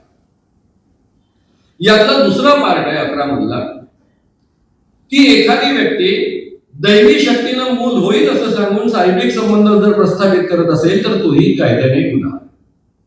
या दोन्ही गोष्टींचं त्यांनी उल्लंघन केलं असं संपूर्ण चौकशीमध्ये दिसत आहे. मूल होण्यासाठी सुद्धा त्यांनी या प्रक्रियेचा वापर केलेला आहे. आणि एकदा ज्या गोष्टी प्रतिबंधित केलेल्या आहेत त्याला अप्रत्यक्ष सहाय्य जर कोणी करत असेल तर तो सहआरोपी ठरतो. आणि त्यामुळे रुपाली चाकणकर जादूटोणा कायद्यानुसार जर शंकर घरातला हा कायदा लागू झालेला आहे तर अशोक घरातला हा कायदा लागू झालेला आहे तर डेफिनेटली रुपाली चाकणकर यांना सहआरोपी म्हणून हा कायदा लागू होतो आणि त्यांच्यावर एफआयआर दाखल व्हायलाच पाहिजे. हा कायद्याचा नियम. एवढंच नव्हे तर त्यातनं येणारा जो पैसा क्रेडिट सोसायटीमध्ये जमा होतो त्याचे जे ट्रस्टी आहे ही जी फसवणूक झाली चमत्काराचा प्रयोग प्रदर्शित करून कोणता साप निर्माण करणे, यासाठी ईशानेश्वर मंदिराचे सगळे ट्रस्टी येतात, त्यांच्यावर सुद्धा गुन्हा दाखल व्हायला पाहिजे सहआरोपी म्हणून. हे जे क्रेडिट सोसायटी आहेत दोन्ही ठिकाणी, शिर्डी असेल, नाशिक असेल, काय असेल ते, त्यातले सुद्धा ट्रस्टी यामध्ये येतात. त्यामुळे जे जे लोक या प्रक्रियेमध्ये अप्रत्यक्ष इन्व्हॉल्व आहेत त्या सगळ्यांना हा कायदा लागू होतो. एवढा इफेक्टिव्ह आणि व्यापक हा कायदा आहे. हे फक्त मला तुमच्या लक्षात आणून द्यायचं होतं. आता मित्रांनो, माझा पहिला प्रश्न तुम्हाला असा आहे, अशोक खरात हा अपवाद आहे. तुम्हाला कदाचित असं वाटत असेल कारण पहिल्यांदा हे प्रकरण इतके व्यवस्थितरित्या मीडियाने तुमच्यापर्यंत पोहोचवलं. आपल्या सगळ्यांच्या अंगावर त्यामुळे शहारे आलेले, अनेकांची मती गुंग झालेली आहे की घडतच कसं, स्त्रिया तयार होतातच कशा. हा अपवाद नाही, हा नियम आहे. हे सगळ्यात पहिले लक्षात. मी एकेकाळी प्रचंड अंधश्रद्धा होतो, मी अनेकदा बोलत आलेलो आहे. मी स्वतः बाबांचा भक्त होतो, मला स्वतःला सिद्धी प्राप्त करायच्या होत्या. विनोबांसारखा माणूस सोडून मी अशा अनेक बाबांच्या मागे लागलो. माझे वडील सुद्धा अतिशय या पद्धतीनं अंधश्रद्धा होते. आमच्या वर्ध्यामध्ये, म्हणजे मी या फक्त संबंधित बाबांबद्दल बोलतोय आपण, वर्ध्यामध्ये MD-FRCS डॉक्टर अतिशय मोठे, लंडन मध्ये ज्यांची रोलिंग प्रॅक्टिस आहे अशी एक दिवस आमच्या वर्ध्यामध्ये, म्हणजे असं आम्हाला सांगितलं त्यांनी की त्यांना एक दिवस दृष्टांत झाला की काय तिथे पैसे कमवत बसलाय लंडन मध्ये, तिकडे भारतामध्ये आपला हिंदू धर्म रसातळाला चाललेला आहे आणि म्हणून मग मी हिंदू धर्म वाचवण्याकरता भारतात यायचं ठरवलं. आणि मग त्यांचं विमान जे लंडन वरून उडालं ते डायरेक्ट आमच्या वर्ध्यातच उतरलं, विमानतळ नसताना सुद्धा. आणि मग वर्ध्यात उतरल्यानंतर सगळ्यात पहिले त्यांनी कोपर देतात म्हणजे वडील. बरं, वडील अत्यंत प्रभावी व्यक्ती, नावाजलेली व्यक्ती, एकेकाळी साम्ययुक्त संपादक, विनोबांचे सहकारी, त्यांचे सेक्रेटरी, शिवाय जनपदचे एकेकाळी उपाध्यक्ष राहिले आणि सगळ्याच ठिकाणी मोठे राजकीय नेत्यांसोबत उठ बस. आणि त्यामुळे त्यांनी माझ्या वडिलांना भक्त बनवलं. मी कॉलेजमध्ये त्या काळामध्ये शिकत होतो, सायन्स कॉलेज सोडून आर्ट्स कॉलेजमध्ये आता शिकायला लागलो होतो मी. आणि त्या कॉलेजचे उपप्राचार्य दीर्घ कावळे होते ज्यांनी ज्ञानेश्वरी या विषयामध्ये PhD मिळवलेली होती. ज्ञानेश्वरीमध्ये PhD घेतलेले हे डॉक्टर दीर्घ कावळे. श्रीभा वर्णेकर बीएड कॉलेजचे प्राचार्य, गव्हर्नमेंट बीएड कॉलेज वर्ध्याचे प्राचार्य, हे सगळी माणसं याची. माझे वडील त्यांनी मला एक निरोप द्यायला या बाबाला सांगितलं. मी पण त्यांचा भक्त, त्यांचे पाय चिपतो वगैरे सगळं. मी त्यांना निरोप द्यायला गेलो त्यावेळेस त्यांचा मुद्दा आमच्या वर्ध्याच्या भाऊ देशपांडे यांच्या घरामध्ये होता. खाली 15-20 स्त्रिया नटून थटून बसलेल्या होत्या. कारण ते राजयोगी असल्यामुळं त्यांचा आदेश असायचा मला कोणत्याही स्त्रीने भेटायला आलं त्यावेळेस शृंगार करून यायचं. पुरुष असे तसे आले तरी चालते, पण स्त्रियांनी शृंगार करून यायचं कारण ते राजयोगी. या स्त्रियांकडे जाऊन मी म्हणालो बाबा कुठे आहेत? म्हणाले बरं, मला निरोप द्यायचा. अरे मला जाऊ नकोस. का नाही, वर त्यांच्या अंगामध्ये विठूला आलाय म्हणजे नाग आले आणि वर ते खेळ खेळतात. म्हणजे काय खेळ खेळतात? त्या अमुकामुळे बाईंचं नाव घेत नाही मुद्दा, कारण बायांना बदनाम करायचं नाही हा नियम पण आहे. त्या स्त्री ज्या होत्या त्यांच्या अंगात देवी आली. तर मी ते देवी नाग डोक्यात सगळं, मला ते सगळे चमत्कारांवर विश्वास होताच त्या काळामध्ये, एवढा अंधश्रद्धा होतोच. तर जे काही असेल पण निरोप दिला पाहिजे. त्या म्हणाल्या वर जाऊ नकोस, त्या विठुलाचा आणि देवीचा खेळ तुला सहन होणार नाही, तुझे डोळे जातील, मग तू आंधळा होशील. मी म्हटलं आंधळा झालं तरी चालेल, पण मला वडिलांचा मार खायचा नाही. आणि धडक धडक पायऱ्या चढत चढत त्या लाकडी जिन्याच्या पायऱ्यावर आणि 2 नग्न अवस्थेतली भेदरलेली माणसं त्या अवस्थेत मी पाहिले. भेदरले यासाठी होते की धडधड चढत होते. त्या काळामध्ये आम्ही चुंबन सुद्धा पाहिलं नव्हतं. चित्रपटामध्ये सुद्धा फुलाला फुल लागत असे, उठाला फुल लागत नसे, असा तो कालावधी होता. वास्तविक जीवनात तर पाहण्याची संधीच नाही. अरे हातात हात पकडलेला पाहिला नव्हता तर बाकी सगळे पाणी दिसत येतो. काय अवस्था झाली असेल तुम्ही याचा अंदाज करू शकता. मी अत्यंत भेदरलेल्या चेहऱ्याला काहीतरी झालेला विचित्र चेहरा असेल मला, मी खाली उतरतोय. त्या सगळ्या स्त्रिया मला तुला सांगितलं होतं वर जाऊ नकोस, तुला सहन होणार नाही. तेच मला खरंच सहन झालं. मी घरी आलो. घरी आल्यानंतर खूप धापधूप केलं. सगळ्या घरातल्या लोकांना वाटते तशी बडबड केली, बाहेर बडबड करायला सुरुवात केली. परिणाम असा झाला की त्या तरुण भारत प्रतिनिधींनी लक्ष घातलं, त्यांनी बातमी छापली आणि जशी बातमी छापली तशी पोलिसांची ऍक्शन सुरू झाली. असं त्या काळात घडायचं बरं ना. पेपर मध्ये बातमी आली की पोलिसांची ऍक्शन सुरू व्हायची, असा कालावधी होता महाराष्ट्रामध्ये काही वर्षांपूर्वीपर्यंत, माहिती आहे ना. पेपर मध्ये बातमी आली, पोलिसांची ऍक्शन सुरू झाली, पोलिसांनी त्याला पकडलं आणि पकडल्यानंतर काय निघालं, हा MBA प्रचंड रोवरिंग प्रॅक्टिस लंडन मधला माणूस नॉन मॅट्रिक आहे, मॅट्रिक फेल आहे. नेव्ही मध्ये खलाशी म्हणून दाखल झाला होता, बॉन्ड पूर्ण न करता पळून आला म्हणून पोलिसांच्या रेकॉर्डवर होता. असा हा बाबा MBA. मी ते दृश्य पाहिल्यानंतर माझ्या डोक्यात आलं काही बाबा. पण दुसरं आलं, आमच्या भिगल कवळीने तिथून काही महिन्यांनी मला बोलावलं एका ठिकाणी. आमच्या कॉलेजमध्ये सगळ्या गावातल्या सुंदर सुंदर मुली आमच्या कॉलेजमध्ये, आर्ट्स कॉलेजमध्ये. तिच्याच घरी कोणाच्या तरी एखाद्या घरी नाव घेत नाही मी, त्यांच्या घरी गुलाब बाबांचा आंघोळीचा कार्यक्रम आहे. हे गुलाब बाबा म्हणजे काटेलचे गुलाब बाबा. ते लोक फार विरोध करत आहेत परस्पर. मी त्यांना जाहीररित्या सांगतो की गुलाब बाबांबद्दल मी खरं बोलायला लागलो तर तुम्हाला पळता होईल.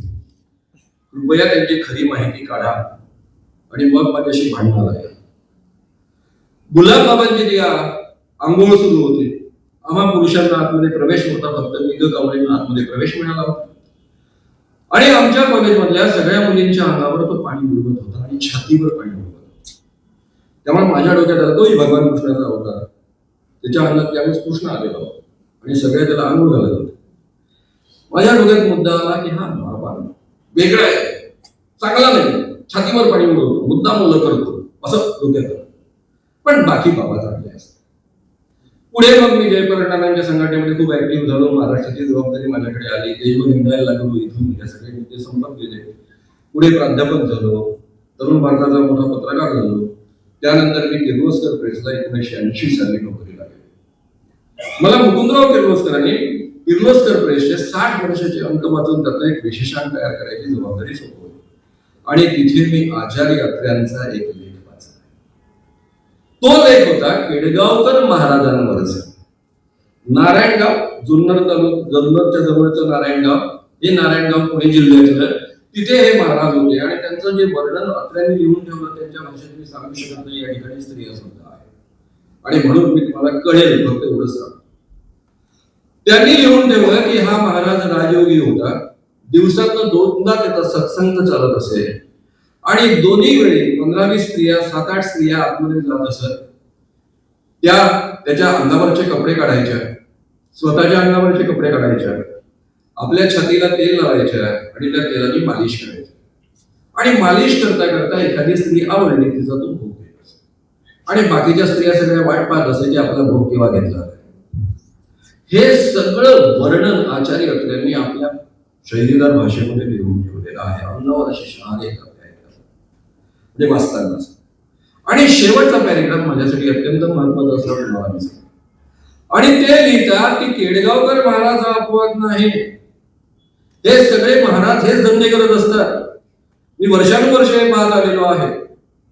आणि मग त्यांनी ते वाक्य वापरलं, वृक्ष तेथे छाया, वृक्ष जसा छायेशिवाय असू शकत नाही तसा कोणताही बाबा किंवा बुवा बायकांच्या भानगडींशिवाय असत नाही. आणि तिथून माझ्या डोक्यामध्ये मी फक्त शिरलो. मग मी 1980 साली ही चळवळ सुरू केली. 82 साली सुरुवातीला अनेक बाबा मी एक्सपोज करत होतो. त्यामध्ये काही असले बायकांच्या भानगडी करणारे अनेक बाबा मी एक्सपोज केले, म्हणजे त्यांच्या उघड झाल्या माझ्या इन्व्हेस्टिगेशन मधून. एक शुभदास महाराज, ते स्वतःला स्वामी विवेकानंदाचा अवतार म्हणत असत. आणि या शुभदास महाराजांचं वैशिष्ट्य असं होतं की ते अगदी स्वामी विवेकानंदासारखा फेटा बिटा घालून आणि ब्रह्मचर्य यावं असा आभास निर्माण करून लोकांना औषधं द्यायचे. आणि त्यांच्याविषयी ख्याती अशी होती की त्यांचं शिक्षण 4था वर्ग सुद्धा नसताना त्यांना मेडिसिनचं इतकं ज्ञान आहे की एवढं आशिया खंडातलं अत्यंत मोठं, आशिया खंडातलं नंबर 1चं नागपूरचं मेडिकल कॉलेज, त्या नागपूरच्या नंबर 1 मेडिकल कॉलेजमध्ये MD ला शिकवणारे वेसलेकर नावाचे प्राध्यापक, ते सुद्धा यांचा सल्ला घेतात. आणि तरुण भारतमध्ये आम्ही दोघा पत्रकारांनी एकत्र पत्रकारिता सुरू केलेली म्हणजे प्राध्यापक मित्र नवा जोशी, मोठे प्राध्यापक आहे, उत्तम प्राध्यापक आहे. त्यांनी एक मोठं आर्टिकल त्यावर लिहिलं की या माणसाला 4था वर्ग पास नसताना सुद्धा याच्यामधल्या शक्तीमुळे याला मेडिसिन कळतं आणि वेसलेकर सारखी एवढी मोठी माणसं त्याचा सल्ला घेतात. मी म्हटलं हे झालं भलतंच दिसतंय याचं. मग त्यांनी मला आव्हान केलं माझ्या मित्राने की तू मग शोध ना खरं काय आहे. मला जे सापडलं ते मी लिहिलं. मग माझे एक मोठे बंधू आहेत, मेडिकल सेवाग्राम कॉलेजमध्ये प्राध्यापक आहेत, उल्हास जाधव, त्यांनी मला सांगितलं अरे श्याम तू काही बाबा लोक एक्सपोज करना जरा इसको ध्यान दे, ये स्टेरॉइड देता है, क्या देता है, इतनी रिएक्शन की केसेस मेरे पास आती है, ये बहुत भयानक प्रकार की रहता है. याच्या या मेडिकलच्या समस्या शोधण्यासाठी याला कशा औषधं कळतात, खरंच कळतात की नाही शोध घेण्यासाठी मी सुरुवात केली आणि त्यातून भलतंच गमाय. हा काय करायचा, याला एखादी मुलगी आवडली आपल्या भक्त मुलींपैकी की तिला सांगायचा की गेल्या जन्मामध्ये जरी मी स्वामी विवेकानंदांचा अवतार असलो तरी त्याच्या आधीच्या जन्मामध्ये मी भगवान कृष्णाचा अवतार होतो आणि तुला पूर्वजन्म कळत नाही पण मला सगळं कळत होतं. त्या जन्मामध्ये तू राधा होतीस आणि त्या काळामध्ये आपण फार रोमांस केला, आता करायला काय हरकत नाही. ती पोरगी पण ज्यापुरुष आधीच बाबा म्हटल्यानंतर त्याच्यातून प्रचंड आकर्षण तनमन धनार्पण केलेलं आणि त्यातल्या तो सांगतोय की तू खास राधा. आता याची एकच चूक झाली, ती गोपी म्हणायला पाहिजे होती, यांनी राधा म्हटलं. 8-9 राधा झाल्या. त्या राधामध्ये कॉम्पिटिशन सुरू झाली, खरी राधा कोणती, त्यातून हे सगळं प्रकरण. आणि मग पुढे जे आकडे बाहेर आले ते 500च्या 600 ते सगळं मी लिहून काढलं. माझा लोकमतला कॉलम असायचा, एक हिंदू कॉलम असायचा, यावरचा कॉलम असायचा, अंधश्रद्धा निर्मूलनावरचा. आणि त्या कॉलम मध्ये मी लागोपाठ 3 आर्टिकल्स लिहिले. त्यातलं एका आर्टिकलचं फक्त हेडिंग सांगतो मी, रजनीशांच्या तंबूतील उंड असं त्याचं हेडिंग. हे सगळं तुम्हाला बाहेर ठेवलेलं पुस्तकामध्ये वाचायला मिळेल. हे शुभदास महाराजांना एक्सपोज केलं. त्यावेळेस माझ्या डोक्यात आलं की आपण जे सुटलं होतं आचार्यांचं वाक्य ते आता पकडलं पाहिजे, कारण याच्याबद्दल मला खूप खात्री, कारण हा विवेकानंदांचा अवतार. आता पहिलं लॉजिक असं आहे की याला जर असले धंदे करायचे असते त्यांनी विवेकानंदाचा अवतार कशाला म्हटलं असतं, डायरेक्ट कृष्णाचा अवतार म्हटलं असतं, शंकर भगवानांचा अवतार म्हटलं असतं, दुसरं काही म्हटलं असतं. ज्या अर्थी हा विवेकानंदांचा अवतार म्हणतो त्या अर्थी हा ब्रह्मचर्य खरंच उत्तम पद्धतीनं टिकवण्यासाठी म्हणत असेल हे. मग माझ्या लक्षात आलं की सगळे बाबा असेच असतात. हे जे अध्यात्माने सांगून ठेवलं ते खरं आहे. 1988 सालापर्यंत असे मोठमोठे 101 बाबा मी एक्सपोज केलेले होते. चिल्ड्रन साला खूपच केलेले होते. आणि मला दिसलं की प्रत्येक ठिकाणी मंत्रतंत्र शक्तीच्या नावावर मांत्रिक शोषण करतो स्त्रियांचं, बाबा शोषण करतात, देव अंगात येऊन शोषण केलं जातं, शोषण सारखं चालू आहे. आणि म्हणून मला कळेना की हे प्रकरण आपल्या देशात होतच कसं. आणि त्याकरता मी विशेष अभ्यास केला आणि 1988 साली हे जे पुस्तक आता सावरकर साहेबांजवळ दिलं ते पुस्तक त्यावेळेस मी लिहून काढलं. बुवाबाजी बळी स्त्रिया, अतिशय विस्ताराने लिहिलेलं पुस्तक आहे. त्यामध्ये सगळं लॉजिक व्यवस्थितरित्या सांगितलेलं आहे. त्यातला थोडासा भाग मी तुमच्या पुढ्यामध्ये सांगणार. गुलाब बाबा, शुभदास बाबा नंतर मग गुलाब बाबा बद्दल सुद्धा त्याच वेळेस माझ्याकडे तक्रार आली.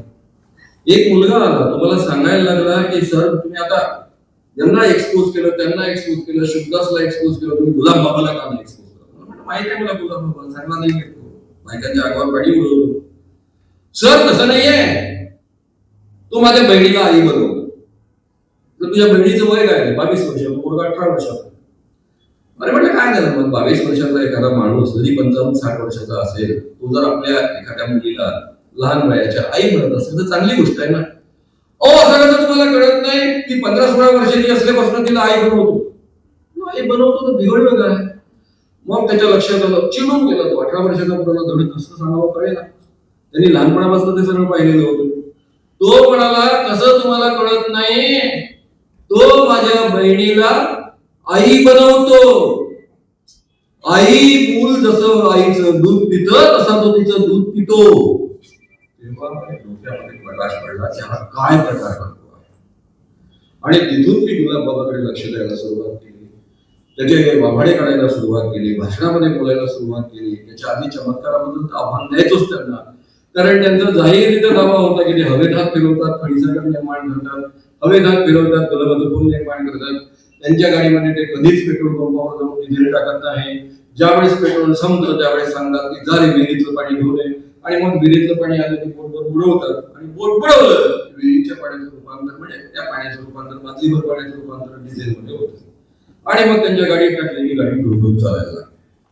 मी जेव्हा 1983 साली चळवळ सुरू केली तेव्हा गावागावातल्या लोकांना सांगायचो, अरे गुलाबबाबाला पकडा, आपल्या देशाचं आणि गावाचं भलं करून घ्या, याला घेऊन गावात आणा, त्याची मिरवणूक काढा, भली मोठी पाण्याची विहीर शोधून ठेवा, आधी तिथे घेऊन जा, पण बोट बुडव, अख्खं डिझेल होऊन जाईल. तो बोट बुडवायला तयार नसेल तर त्याला विहिरीमध्ये उलटा सोडा, म्हणजे जीवाच्या धाकानं तरी बोट बुडवेल. आणि मग बोट बुडवल्यावर डिझेल झालं की मग ते विकून छानपैकी गाव श्रीमंत होऊन जाईल. ही माझी सुरुवात असायची. पण हा दुसरा पार्ट मला माहित नव्हता. मग त्याच्याबद्दल मी बोलायला सुरुवात केली, माहिती मिळत गेली. मग बाबांनी त्याचा एक मोठा कार्यक्रम असतो, लाखभर लोक असतात, त्यामुळे त्यांनी जाहीर केलं की श्याम मानवच्या धीमा छाडा, त्याचे हातपाय तोडा, वगैरे वगैरे वगैरे सगळं झालं. मग त्याला उत्तर काय द्यायचं म्हणून आम्ही संपूर्ण त्या परिसरामध्ये 10 व्याख्यानांचा दौरा केला. त्याचा शेवटचं व्याख्यान होतं अंजनगाव सुरजी येथे.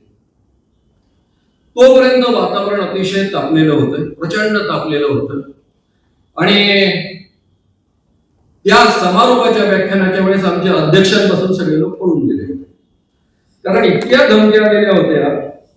त्या काळामध्ये माझे मित्र आणि यांच्या पोलीस खात्यामधले SP गुप्ता, लॉ कॉलेजमध्ये आम्ही दोघं डिबेट पार्टनर होतो, ते ऍडिशनल SP होते अमरावतीचे. त्यावेळेस अमरावती कमिशनर नव्हतं, SP होतं. त्यांच्याकडे ती जबाबदारी सोपवण्यात आली, कारण ते माझ्या मित्र आहे. त्यांचे मला सारखे फोन आले, आम्ही 400 पोलीस पाठवले नाही. हे जरी खरं असलं तर आमच्या 400 पोलिसांचा उपयोग काय? 2 गोळ्यावाली आमची बंदूक, त्याच्या किती गोळ्या सुटतील आपल्यालाच माहिती नाही, खात्री. आणि कमीत कमी LIBच्या रिपोर्टनुसार 2000 लोकांनी शपथा घेतलेल्या आहेत की आजच्या व्याख्यानाच्या वेळी तुझे हातपाय तोडायचे, तुझा मुलगा पाडायचा, अशी शपथ घेऊन आलेले. गुलाबबाबांनी त्यांना शपथ दिलेली आहे. तहसीलदारांनी मला नोटीस दिली, आपलं व्याख्यान करताना. म्हटलं ठीक आहे, तुम्हाला जे करायचं ते करा, मी तर व्याख्यान देणार, पण टाका ना आतमध्ये, काही प्रॉब्लेम नाही. काय झालं तुम्हाला वाटतं तसं वापरा. माझा मित्र मला वारंवार फोन करतोय, अरे तू भी डिबेटर है, मैं भी डिबेटर हूं, मुझे मालूम है तू अच्छा वक्ता है, हमने साथ में डिबेटिंग किया है, लेकिन आज की सिचुएशन इतनी गंभीर है कि तू ऐसा मत कर, तू ऐसा करेगा तो आज बहुत कठीण है हमारे. मला शेवटी त्याला सांगावं लागलं की मित्रा, माझ्या पुढे 2च पर्याय आहे. एक तर ठरल्याप्रमाणे आपलं भाषण देणं, नाही तर आत्महत्या करणे, घरी गुपचूप बसणं. म्हणजे घरी बसण्याची अर्थच राहणार नाही, अशी परिस्थिती आहे. त्यामुळे मी भाषण देणार, मी माझं काम करेन, तू तुझं काम कर. मित्र हे विसरून जा, तुला कायद्यानुसार जे करायचं आहे ते कर. मी त्याला एकच म्हटलं, गुंडो को तू संभाल, भक्तो को मैं संभालतो. जवळपास 30,000 लोक त्यावेळेस व्याख्यानाला होते. आणि व्याख्यान सुरू झाल्यानंतर 10 मिनिटात वातावरण असं बदललं. तोपर्यंत सगळे पळून गेले होते. लाऊडस्पीकर वाल्याने धमकी, तुझा लाऊडस्पीकर तोडून टाकेल, तो हुशार होता. त्याने मला प्रश्न विचारला, सर माझा लाऊडस्पीकर तोडला, तुम्ही भरून द्याल का? जवळ पैसे नाही, काय हरकत नाही, भरून देईल, लोकांकडे पैसे मागून देईल, पण तुला देईल. मग झालं, म्हणजे बोलून जातच नाही. आणि तो थांबला. आणि त्याने स्वतःहून कॅसेट रेकॉर्ड केली. आमच्यापैकी कोणाला भान नव्हतं की आपण रेकॉर्डिंग केलं पाहिजे. आणि ते भाषण रेकॉर्ड झाल्यानंतर सगळ्या परिसरातल्या 3-4 जिल्ह्यातल्या पाणठेल्यांपासून सगळ्यांकडे ते वाजायला लागले, पाणठेलेवाले लावायला लागले. आणि जे गुलाबबाबा संपला तिथून पुन्हा उठू शकला नाही, कारण त्यामध्ये या गुलाबबाबाच्या सगळ्या बायकांच्या भानगडीपासून सगळ्या गोष्टी मी जाहीररित्या म्हटलेल्या. शांततेत ती सभा पार पडलीच पडली. त्यानंतर मित्रांनो हा गुलाब बाबा कृपाळू महाराजाला आम्ही जेलमध्ये पाठवलं. त्याला 13-14 वर्षाच्या पुरी आवडायच्या, 12-13 वर्षाच्या पुरी आवडायच्या. पोरगी आवडली की तिच्याकडे बोट दाखवायचं, प्रवचन चालू असतं आणि यांनी बोट दाखवलं की त्या पुरीला उचललं जायचं, तिला राधा बनवलं जायचं, सलोनीच्या बेडपर्यंत पोहोचवलं जायचं आणि त्यानंतर हा तिच्यावर वाटेल तेवढा वेळ बलात्कार करायचा. ती मुलगी मरू नये याची काळजी अधिकृत त्यांच्या आश्रमाची डॉक्टर, जी गायनेकॉलॉजिस्ट डॉक्टर असायची, ती योनीश होण्यापासून सगळं काम करायची. 2 मुलींनी नागपूरच्या परिसरातल्या त्या असल्यामुळे त्यांनी तक्रार आमच्यापर्यंत आली. आमच्या नागपूरच्या टीमनी उमेश बाबू चौबे, हरीश देशमुख यांनी तक्रार उधरली. या बाबाला अटक झाली. त्यानंतर मग मी मुंबईतनं गेलो आणि मग त्या सगळ्या स्त्रियांच्या वगैरे मुलाखती घेतल्या. या बाबाला अटक झाली, तो आतमध्ये गेला. हा कृपाळू महाराज. यावेळेस कोल्हापूर या गावातल्या अतिशय मोठ्या सामाजिक कार्यकर्त्या आणि ऍडव्होकेट असणाऱ्या या आमच्या उमेश बाबू चौबेंच्या ऑफिसमध्ये आल्या. या म्हणायला लागले की तुमने कृपाळू महाराज को क्यों अंदर किया है. मग यांनी तिला समजावून सांगण्याचा प्रयत्न केला. फिर क्या हो गया, वो स्त्रियों का उद्धार करते हैं. तिचं वाक्य ऍडव्होकेट बाई, सामाजिक क्षेत्रामध्ये प्रसिद्ध नाव, पेपरमध्ये नेहमी छापून येतं. आणि ती काय म्हणते, फिर क्या हो गया, उन्होंने उद्धार किया है. मेरी शादी 10 साल हो गए थे जब मैं बाबा के पास गई थी. एक ही दिन में मुझे इतना आनंद दिया कि 10 साल में कभी पति नहीं दे सका. आता हे वाक्य ऐकल्यानंतर उमेश बाबू मला सांगत होते, बाबू श्याम बाबू मुझे लगता था चुन्नू पर तक लेकर मैं डूब गया. त्यानंतर ते गेले. आमच्या इथे रेल्वे कोर्टात होते ते. आमच्या इथलं नागपूर मोठं डिव्हिजन आहे रेल्वेचं, त्याचं चीफ ऑफिसर, मोठे सगळ्यात मोठे ऑफिसर, त्यांच्याकडे गेले तेव्हा ते सांगायला लागले की आपले घरचे लोक कृपाळू महाराज पासपोर्ट भेटले. ज्या बाईंनी म्हणजे त्यांच्या पत्नीने उमेश बाबूंना चहा वगैरे सगळं देत होत्या, त्या चिडल्या. उमेश बाबूंवर म्हणाल्या, बरं त्या कोण होत्या आधी सांगून टाक. त्या कॉन्व्हेंट मध्ये शिकलेल्या पोस्ट ग्रॅज्युएट व्यक्ती होत्या. एवढ्या मोठ्या ऑफिसरची बाई तर सारी सुद्धी राहणार. आणि ती म्हणत होती, बाई काय म्हणत होते, क्या बोल रहे हो आप, भगवान कृष्ण के बारे में ऐसी बात आप कर रहे हो. आपको पता है भगवान कृष्ण है प्रत्यक्ष हमारे कृपाळू महाराज. मैं तो राह देख रही हूं कि मेरी बेटी अब 10-11 साल की है, जब वो 13-14 साल की हो जाएगी तो मैं खुद बाबा को अर्पण करूंगी. हा आपला समाज, ही आपली वस्तुस्थिती आहे. तुम्ही कदाचित कोणत्या बाबाचे शिष्य कधी राहिला नाहीत, एवढे श्रद्धावान राहिला नाही. मी होतो. मी उष्ठ बाबाचा श्रीखंड प्यायलो आहे, खाल्लेला आहे. एक कृष्ण अंगात येणाऱ्या बाबाचं श्रीखंड खाली पडलं, त्या गर्दीत दिसून मला वेगवर मिळालं, थोडं मी खाल्लं. मला वाटत होतं माझ्या आयुष्याचा उद्धार झाला. आणि बाकीचे लोक याला श्रीखंड सापडलं, प्रत्यक्ष भगवान कृष्ण खात असलेलं, म्हणून तेही माझ्याकडे असं पाहिजे की बापू याला काय मिळालं. काय म्हणून भूमिका असते हे त्या अवस्थेत असल्याशिवाय आपल्याला समजून येत नाही. तर मित्रांनो, हा असा कृपाळू महाराज. आसाराम बापू टॉर्च दाखवायचा, पुढींचं मोठ्या प्रमाणात शोषण करायचा. त्याचा मुलगा नारायण साई तोच काम करायचा. आसाराम बापू जेलमध्ये गेला, तुम्हाला सगळ्यांना माहिती आहे, त्याबद्दल मी फार आता बोलत नाही. पण आसाराम बापूची सगळ्यात पहिली तक्रार माझ्याकडे 1983 साली आली होती. तेव्हापासून माझं त्याच्याकडे लक्ष होतं आणि सगळ्या भानगडी मी लोकांकडे मांडत होतो. त्यानंतर नारायण साई त्याचा पोरगा, आसाराम बापू भगवान कृष्णाचा अवतार आणि त्याचा पोरगा नारायण साई सुद्धा भगवान कृष्णाचा अवतार. हे फक्त आपण सहन करू शकतो, बाकी कोणी नाही सांगत. बापही अवतार आणि पोरगही अवतार, एकाच देवाचा. आणि दोघांचे धंदे एकच, आश्रम मधल्या मुलींचा भोग. त्यातल्या 2 पोरी पळून आल्या. एक आपल्या मुंबईच्या डिसिप्लिनची सखी साडी होती, त्यांनी मुलाखत दिली त्या मुलींची.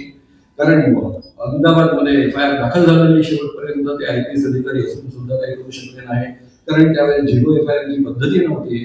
आणि ती आजतकवर दीर्घकाळपणे युट्यूबवर उपलब्ध होती. तिथूनच मी हे सगळं वर्णन घेतलेलं होतं, सांगितलेलं होतं. तर मित्रांनो, या पद्धतीनं हा आसाराम बापू, नारायण साई, त्यानंतर राम रहीम. राम रहीम बद्दल तुम्ही खूप ऐकलेलं आहे, असेल सगळं पुस्तकामध्ये मी विस्तारानं लिहिलेलं आहे.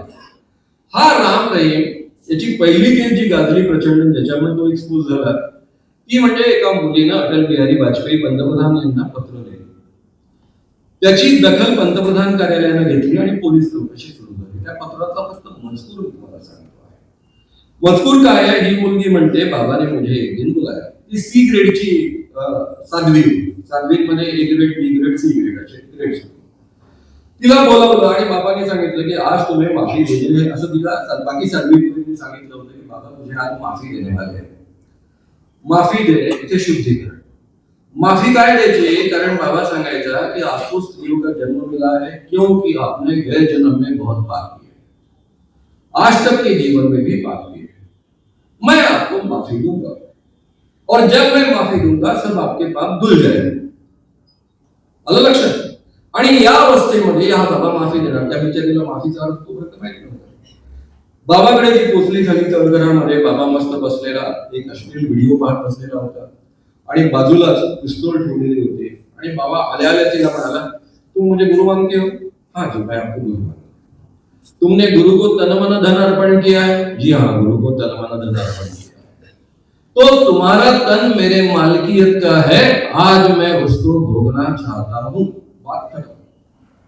त्यावर ती म्हणाले की ये बात अच्छी नहीं है, मैं आपको बहुत बड़ा आध्यात्मिक गुरु मानती हूँ, भगवान कृष्ण का अवतार मानती हूँ. भगवान कृष्ण का अवतार मानती हो ना, ये भगवान कृष्ण ने तो 16,000 स्त्रियों के साथ संबंध रखे, तो वही तो काम मैं कर रहा हूँ. ती म्हणाली अच्छी बात नहीं, मुझे मान्य नहीं. यावर हा बाबा केला म्हणतो, देखो मेरे पास समय नहीं है, इसी लड़की पर मैं बलात्कार नहीं करता हूँ. तुमको तैयार होना पड़ेगा, तैयार नहीं होगी तो यहाँ के यहाँ मैं उड़ा दूंगा तुमको, यहाँ गाड़ दूंगा, किसी को पता भी नहीं चलेगा. पुढची त्याची वाक्य जिने ती लिहिली त्या पत्रामध्ये, ती वाक्य अशी आहे. तो म्हणतो, मेरा डेरा सच्चा सौदा का रोज का इनकम 1 करोड़ से ज्यादा है. त्यावेळेसची गोष्ट 1 करोड़ से ज्यादा है.